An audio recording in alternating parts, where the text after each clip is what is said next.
Amigos televidentes, bienvenido a este programa presentado por la Iglesia de Cristo Ven Señor Jesús, donde nos da mucho gusto poder platicar con Raúl, el pastor Raúl, Gracias. el pastor de la iglesia de Totonicapán, para que podamos siempre compartir de la Escritura, de la palabra, y espero que lo que nosotros platicamos a usted en casa le edifique, le bendiga. Y el día de hoy, pues Raulito, bienvenido al programa. Gracias, pastor Hernando, pues privilegio enorme poder llegar nuevamente a su hogar. Muchas gracias por permitirnos y espero que el Señor hable a su corazón, a su familia y que todo le sea de mucha bendición. Muchas gracias. Gracias, pastor.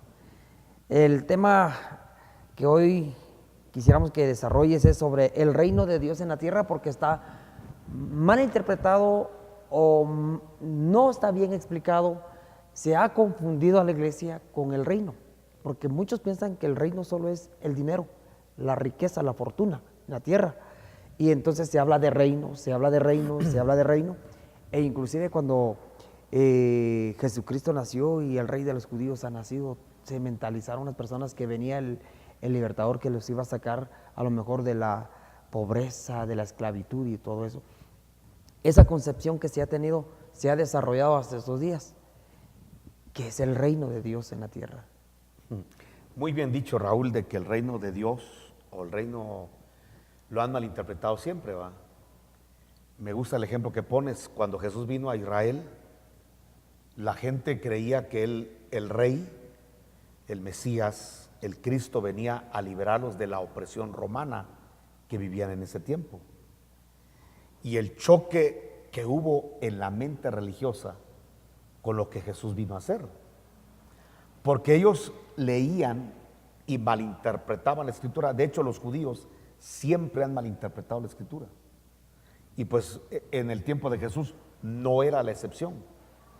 Entonces malinterpretan la palabra y creen que la palabra de Jeremías, de que viene con su espada a destruir a los reinos, se tiene que dar en el Mesías, pero no logran ver, en su miopía espiritual, no logran ver de que antes de que venga como libertador, tenía que venir a ser Señor de la nación. Entonces, lo que interpretaron ellos era que el reino iba a ser un reino político, un reino económico, un reino social. Y cuando Jesús viene a la tierra, en vez de hablarles de tomar armas en una revolución en contra de los romanos y de los gentiles, de los reinos gentiles, lo que hace Jesús es que les dice, imagínate a Judas, que él era un guerrillero de esa doctrina, armado con espadas y toda la cosa. Cuando Jesús dice, si tu enemigo te golpea en la mejilla derecha, ya empezaba a desenvainar, a echarle sidol a la espada, Judas, y dice, ponle la otra mejilla. Y no que viene a libertar, y no que viene a tomar las armas el Mesías. Y si te quita la capa, ahora sí, dijo, eso sí ya es muy extremo. Y si te pide que le cargues una carga, una milla, cárgale 2. O sea, este Mesías contradecía la mala interpretación que se había dado del reino. ¿Cuál es la interpretación del reino? La interpretación del reino es que Dios quiere que lo que hay en el cielo haya en la tierra. Amén. Eso es todo. ¿Para qué complicamos las definiciones? ¿Qué es el reino de Dios? Que así como se hace en el cielo, se haga en la tierra. ¿No es la oración del Padre nuestro? Amén. ¿No es lo que nos enseñó a orar? Cada vez que oren, dígale al Padre, Padre, que así como en el cielo se hace tu voluntad, un ángel ejecuta tu palabra con prontitud, todo se mueve a tus órdenes, así se haga en la tierra. Es que haya una plena obediencia a Dios. Ese es el reino de los cielos. El reino de Dios es que toda la tierra se llene de la gloria de Dios, así como las aguas cubren el mar, y que no haya pecado, no haya maldad, no haya muerte. Por ende no va a haber enfermedad, por ende no va a haber pobreza, por ende no va a haber todo eso. ¿Pero por qué? Porque Él es el Rey, porque Él es el Señor, porque Él es el soberano. Amén. Bueno, esa es la voluntad de Dios. Entonces, ¿qué hizo Dios? Te voy a dar historia. Dios levanta una nación llamada Israel para que esa nación se encargue primero de disfrutar a Dios, porque ese es el evangelio, disfrutar a Dios. Llamó a los israelitas, disfrútenme. Les dio templo, les dio presencia, les dio sacerdocio, les dio leyes, les dio todo para que Israel disfrutara a Dios. Cuando tú disfrutas algo, cuando algo te es una delicia, lo promocionas. Dicen que los mejores publicistas son los clientes satisfechos. Si tú vas a un restaurante donde desde la entrada, desde el estacionamiento hasta que te serviste y saliste, todo fue de excelencia, todo sabroso, superó tus expectativas, ¿qué es lo primero que haces cuando sales de ahí? Le cuentas a todo el mundo, encontré un buen lugar para satisfacer el hambre. Amén. Y el apetito. Un cliente satisfecho. Entonces, ¿qué querías hacer Dios? Tener clientes satisfechos. Tener una nación tan satisfecha de Dios que invirtiera en barcos, en carros, en lo que fuera, para irle a decir a todo el mundo, hemos encontrado la delicia. Dios es la delicia, nuestro Dios es la delicia, pruébalo, deja esos ídolos, deja el ocultismo, deja el pecado, conoce la delicia de Dios, conócela. Eso es lo que Israel tenía que hacer. Y no lo hicieron. ¿Qué pasó? Israel no entendió esto, no entendió la delicia de Dios. ¿Y sabes qué le dijeron a Samuel? Nosotros queremos ser como las demás naciones. Queremos tener rey. O sea, y les decía, no, ustedes son una nación diferente, no, queremos ser como los demás. Importaron el paganismo, importaron el ocultismo, la idolatría. En vez de que Israel disfrutara la gloria de Dios, le levantaban incienso a Baal y a Acera. En vez de darle gloria a Dios, tenían la gloria Shekinah en el templo, la gloria manifestada. Iban a pasar a sus hijos a la plancha de hierro de Moloc. O sea, Israel no entendió. ¿Sabes qué hacía Dios? Mandaba profetas. Israel, conviértete a Jehová, como Elías, que hizo descender fuego del cielo para que el pueblo dejara la prostitución religiosa de la idolatría a Baal y a Acera. Amén. Y se convirtieran a Jehová. Y así lo hizo generación tras generación, hasta que Israel hastió a Dios, lo fastidió. Entonces dijo Dios, ¿saben qué? Les voy a mandar a mi hijo, ahí lo van a respetar. También ahí lo mataron. Entonces la nación que fue llamada para aportar la gloria de Dios a las naciones y que el reino de Dios se extendiera a toda la tierra, fracasó. La teocracia no se institucionalizó. De hecho, cuando Jesús vino a la tierra, en Israel ya no había ni teocracia, estaba bajo el poder gentil de los romanos. Bueno, ¿qué hace Dios? Levantó una nueva nación. Esto te lo voy a leer en Efesios capítulo 2. Dios levantó una nueva nación. Dice Efesios capítulo 2 verso 14, porque el Señor ya no escogió otra nación, porque Dios pudo haber, bueno, Israel fuera y levanto México, levanto Guatemala, ¿eh? Pudo haber hecho eso. No, Dios creó una nueva nación. Dice, Él es nuestra paz, 2:14 de Efesios, que de ambos pueblos, los judíos y los gentiles, hizo un pueblo, derribando la pared intermedia de separación, aboliendo en su carne las enemistades, aboliendo en su carne la ley de los mandamientos expresados en ordenanzas. Escucha esta frase, para crear. Amén. O sea que los judíos y los gentiles tienen que ser una nueva creación, porque dice, para crear en sí mismo, en Cristo, de los dos, un solo y nuevo hombre. Amén. Esa es la iglesia. La iglesia es una nación, una nueva criatura. Mira en el Antiguo Testamento a ver si se habla de la iglesia. Nunca se habló de la iglesia. Se hablaba de las naciones y de Israel, pero nunca de la iglesia. Hasta que Jesús dijo, yo edificaré mi iglesia. ¿Qué es eso? ¿Cómo edificaré mi iglesia? La iglesia es una nueva creación, es un nuevo hombre.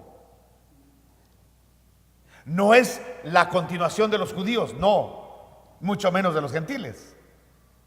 No, es una nueva creación. Dios creó algo, una nación. Entonces, ¿qué dijo Pedro? Nosotros, los de la iglesia, somos ahora una nación santa, pueblo adquirido por Dios. ¿Para qué? Para lo que no hizo Israel lo vamos a hacer nosotros.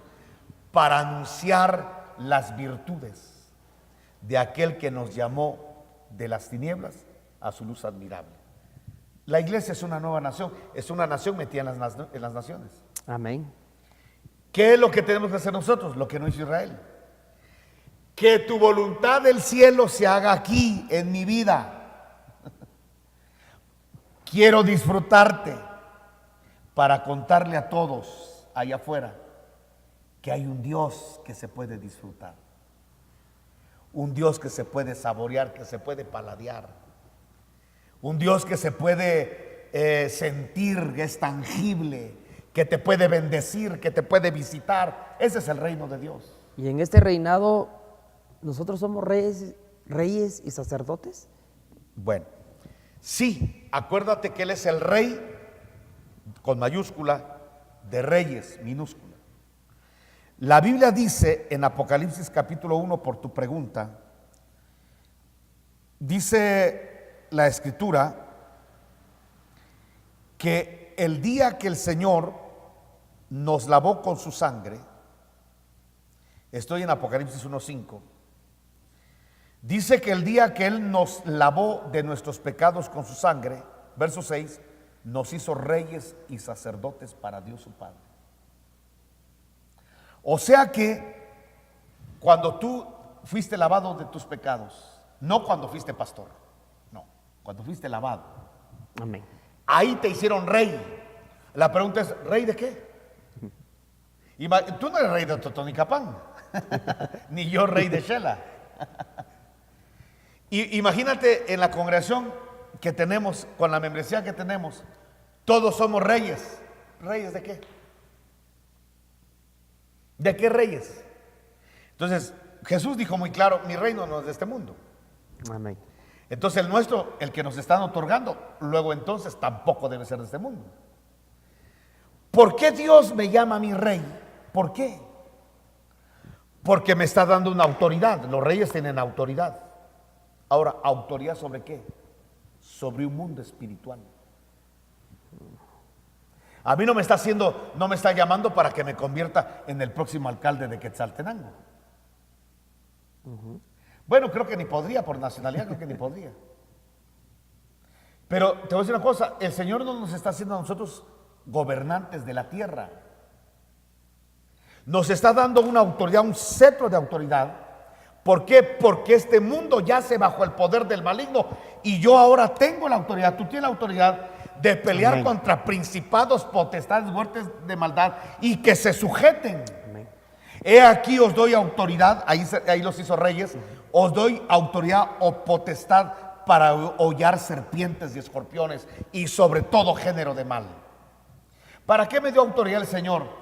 ¿Sabes por qué? Porque el pecado es más fuerte que yo. Eso me lo muestra todos los días. Entonces yo necesito una autoridad sobre el pecado que me ha subyugado, que me ha mantenido sujeto a servidumbre. Yo necesito una autoridad para que ya no gobierne el pecado en mis miembros, para que ya el pecado no se enseñoree de mí. Necesito una autoridad. El día que te lavaron con la sangre de Cristo, el Señor te coloca un cetro. Bueno, ahora ve y pelea contra la carne y subyuga la carne y redúcela a la impotencia, porque te he dado autoridad de rey.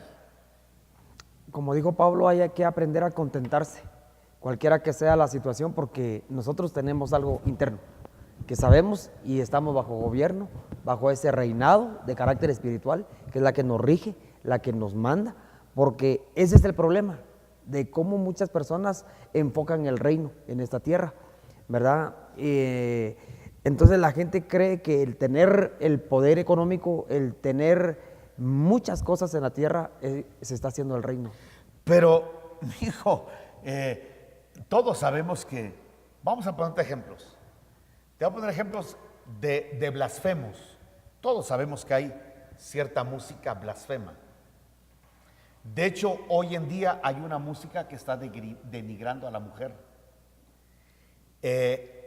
Lo voy a decir así abiertamente. Le dicen a la mujer que eres una perra.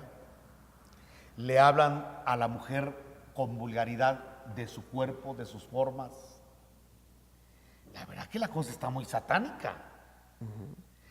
Y mujeres bailando eso, y feministas. Esto es terrible. Ahora, todo esto está en el ambiente de nuestros jóvenes.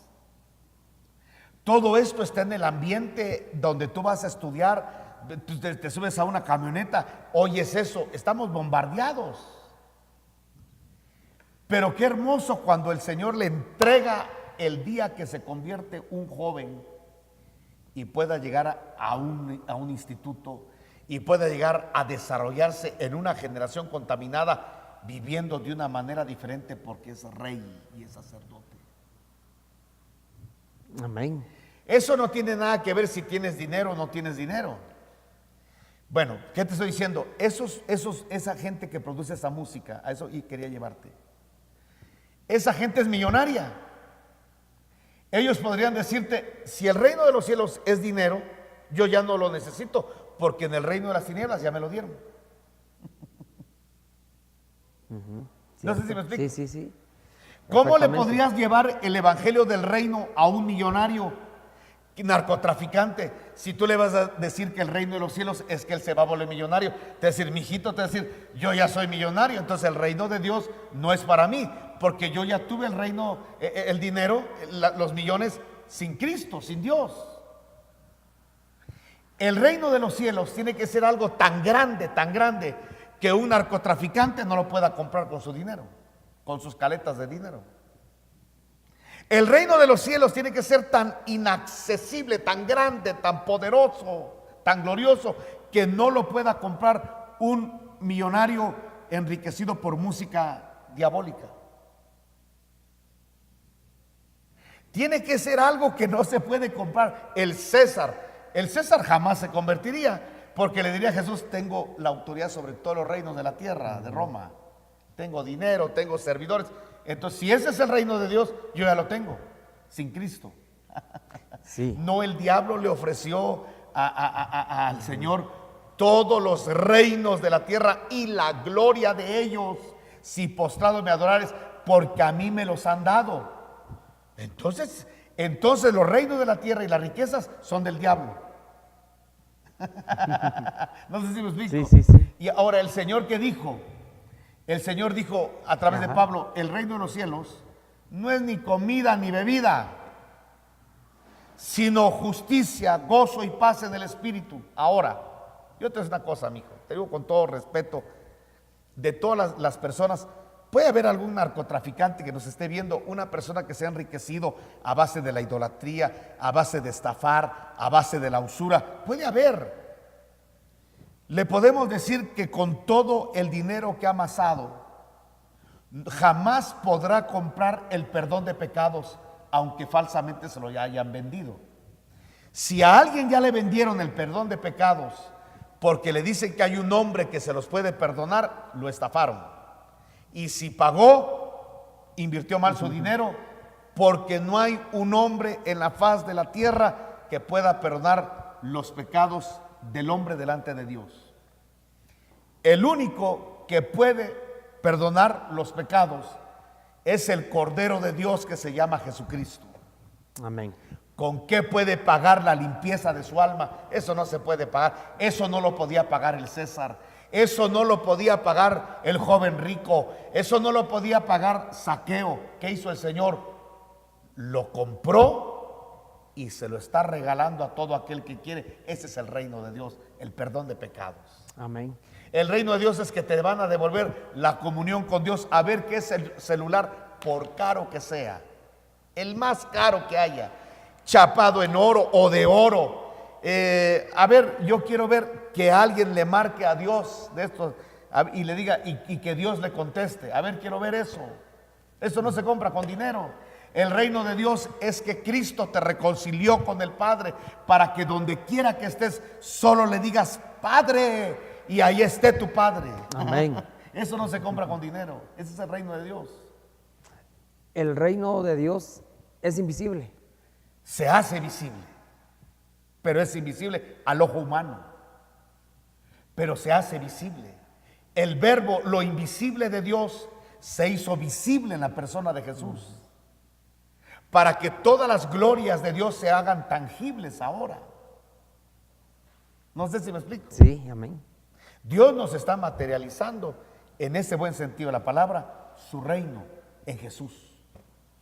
Entonces, si alguien quiere tener la riqueza de Dios, se metió dentro de un estuche que se llama Jesús.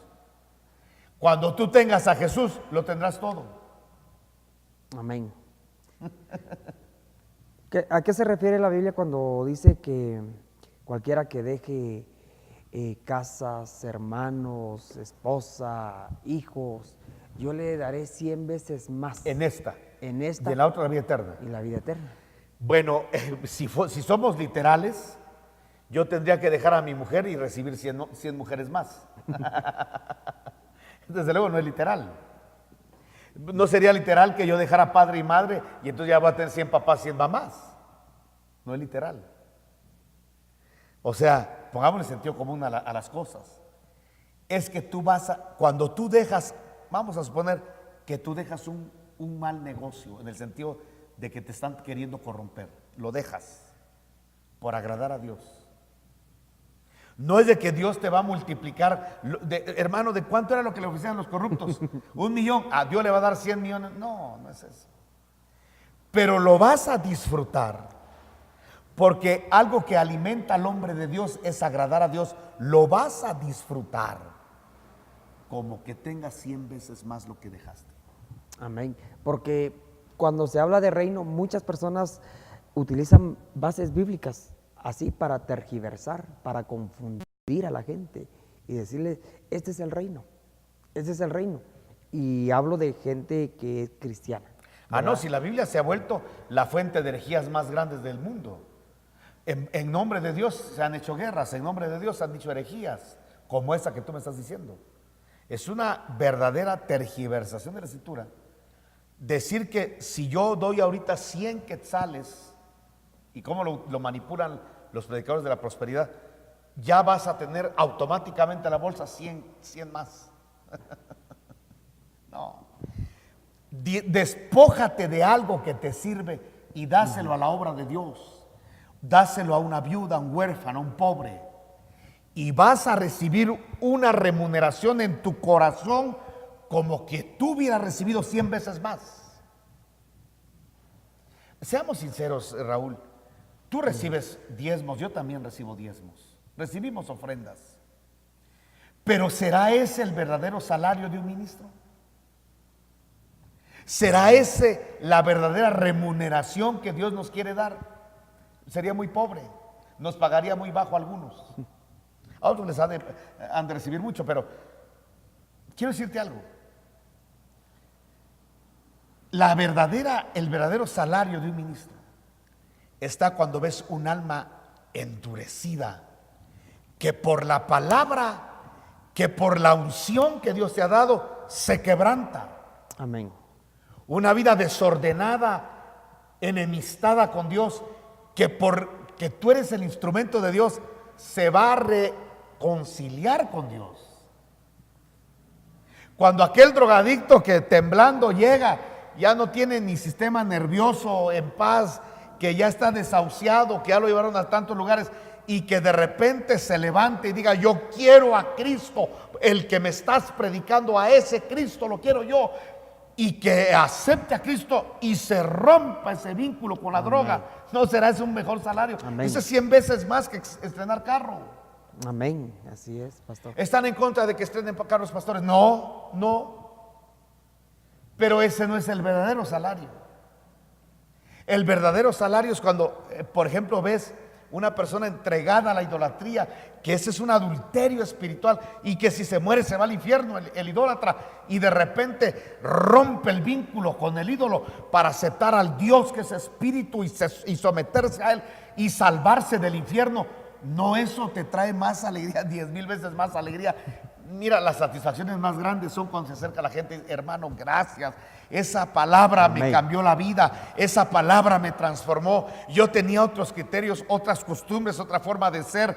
Mire, gracias, mi matrimonio se restauró. Gracias, sanó. ¿No ese es un mejor salario? Amén. Eso es mejor hijo, eso es mejor que te den una mansión. No, que estemos en contra de las mansiones, no. Ese es el verdadero salario. Y ese es el reino de los cielos. ¿Qué dijo el apóstol Juan? Un apóstol. No hay más gozo que este. Para mí no hay mayor gozo que mis hijos caminen en la verdad. Amén. Es que ese es el gozo. Cuando tú ves cómo viene la gente desordenada a la iglesia. Vienen con incestos. Vienen de mil formas. Hasta brujos vienen.